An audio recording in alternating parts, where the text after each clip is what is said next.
बिहार से, क्या कहेंगे बिहार के चुनाव में उन्होंने रैली की है, वर्चुअल से रैली। डिजिटल इंडिया के नाम पे डिजिटल रैलियां हो रही हैं। एक चूहा जो 2 महीने से अपने बिल में छुपा हुआ था, जब देश कोरोना वायरस से जूझ रहा था, अब वो बाहर निकल आया है और देश भर में, यानी बिहार में, बिहार भी इस देश का हिस्सा है, वहाँ पे डिजिटल रैलियाँ कर रहा है, जिसमें आपको मालूम है 72,000 LED स्क्रीन लगाए गए हैं, जिसमें 144 करोड़ रुपए खर्च किए गए हैं।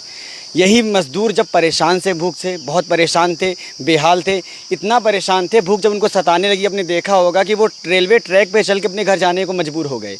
उस टाइम इनके पास इतने पैसे नहीं थे कि ट्रेन चलवा सके या फिर बस मुहैया करा सके। दूसरी पार्टी के लोगों ने जब बस मुहैया कराई तो उसकी जांच पे निकल आए। जो लोग पुलवामा में RDX की जांच नहीं करा पाए, वो बस की जांच करवाने लगे उस टाइम पे। अभी आपने कहा कि यही पैसा जो उन्होंने 144 करोड़ रुपए LED पे खर्च किए हैं रैली करने के लिए, क्या वो मजदूरों पे खर्च नहीं कर सकते थे? आपने ये सवाल भी पूछा था, इसका जवाब मेरे भाई ये है, जिनके औलाद न हो वो औलादों का दर्द क्या जाने।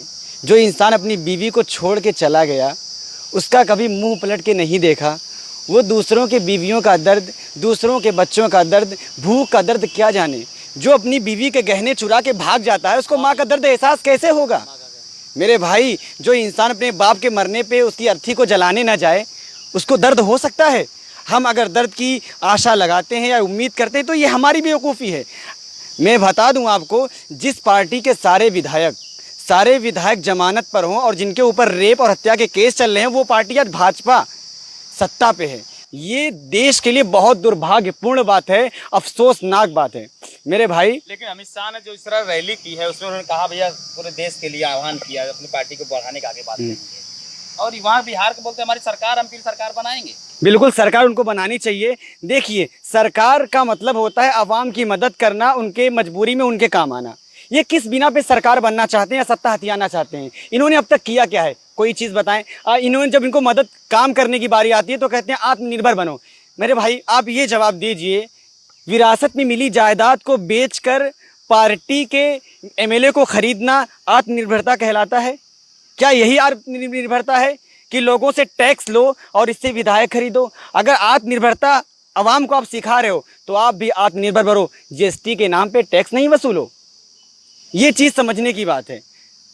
और कोरोना, एक चीज़ और मैं बताना चाहूँगा आवाम को, कोरोना के नाम पर जमा किया गया पैसा डिजिटल रैलियों में खर्च किया जाएगा, इसीलिए PM केयर फंड का हिसाब नहीं दिया जाएगा। और आपको पता है मुंबई के जजों ने हिसाब मांगा है, लेकिन जल्द ही उनका तबादला हो जाएगा। इसलिए आप मुल्क वालों ये आशा लगाओ, प्रार्थना करो भगवान से कि उनका तबादला ना हो, बल्कि PM इसका हिसाब दें। ये किसी चीज़ का हिसाब नहीं देते। मुझे ये चीज़ समझ में नहीं आती, ये चीज़ बहुत खलती है भाई, कि ये किस बिना पे कहते हैं कि हमें जिताओ, सबका साथ सबका विकास। इन्होंने कहा, क्या मजदूर सबके साथ में नहीं आते? क्या मजदूर इंसानियत से बाहर हैं? क्या मेरे भाई, अभी आपने देखा एक गाय को विस्फोटक चीज़ खिला दी गई, उसका जबड़ा उड़ गया।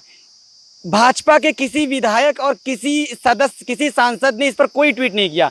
लेकिन उससे पहले जो मामला आया था केरल में, जिसमें एक हथनी को खिला दिया गया था नाशपाती विस्फोटक पदार्थ डाल के, तो ट्वीट पे ट्वीट आने लगे। मेनका गांधी ने इतने सारे ट्वीट डाल दिए कि सब नेता भी लाइन पे आके वार करने लगे और आवाज उठाने लगे। गाय तो एक बहाना है उनका, गाय। लेकिन जब गाय ने इस पदार्थ को खाया तो पता चला उसका नाम नंदलाल था।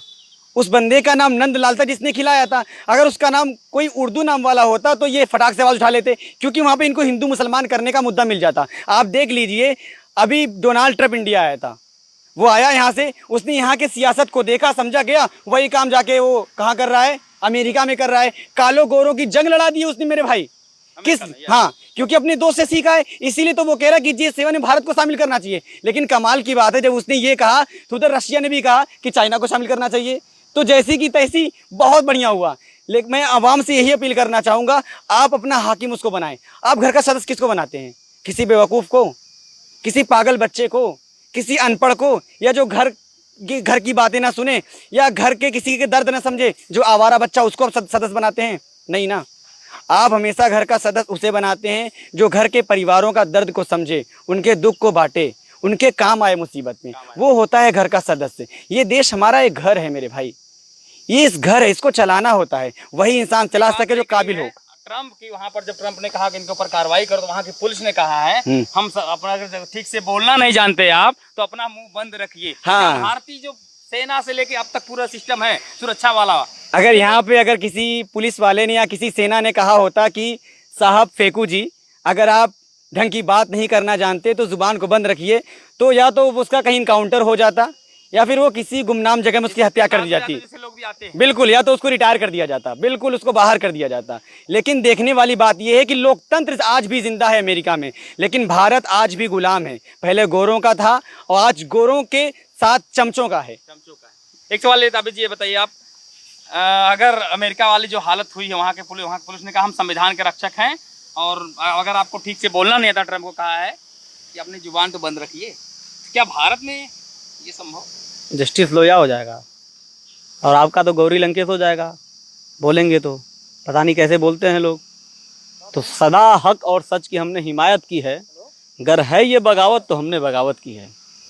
बिहार के चुनाव पर बिहार के लोगों को या देश के लोगों को बस एक संदेश देना चाहता हूँ, जो 60 साल 70 साल का हिसाब मांगते हैं। लल्लू के बेटे कल्लू ने अपने बाप की पूरी ज़मीन बेचकर एक कार ले ली। उसने कहा कि पिताजी 60 साल में कार नहीं ले पाए। वही कहानी भारतीय जनता पार्टी की है। लल्लू के बेटे कल्लू ने अपने बाप की सारी जायदाद बेच के कार ले ली, बोला पिताजी 60 साल तक कार नहीं ले पाए। भगत सिंह की एक लाइनें हैं, लगा दो आग पानी में शरारत हो तो ऐसी हो, मिटा दो जुल्म की हस्ती को, बगावत हो तो ऐसी हो, और सच कहना अगर बगावत है तो फिर समझो कि मैं भी बागी हूँ। बगावत करना चाहिए, बिहार के सारे मजदूरों को बगावत करना चाहिए इन जालिमों के खिलाफ। कोरोना फंड इकट्ठा करके ये रैलियाँ कर रहे हैं, इनको शर्म नहीं आती, हिसाब देने से भाग रहे हैं। अरे जो हिसाब देने से भाग रहे हैं तो फिर उनसे हिसाब लो जूता उठा के चुनाव में। कांग्रेस से रहे वो लोग। अरे वो तो बेशरम साल का हिसाब बताओ भाई साहब, किया कोरोना ने। वो बेशरम लोग हैं जो घर से अपनी माँ का गहना लेके चले गए हों, भाग गए हों, वो क्या हिसाब देंगे? अपनी बीवी को आज तक हिसाब नहीं दिए साहब, नजर नहीं मिला सके, पता नहीं कौन सी चोरी करके भागे हैं। एक सवाल लेते हैं आप लास्ट में, बताइए। बिहार के लोगों से कहना चाहूँगा, मुत्तहिद हो तो बदल डालो निज़ाम गुलशन, मुत्तहिद हो तो बदल डालो निज़ाम गुलशन, मुंतशिर हो तो मरो, शोर मचाते क्यों हो।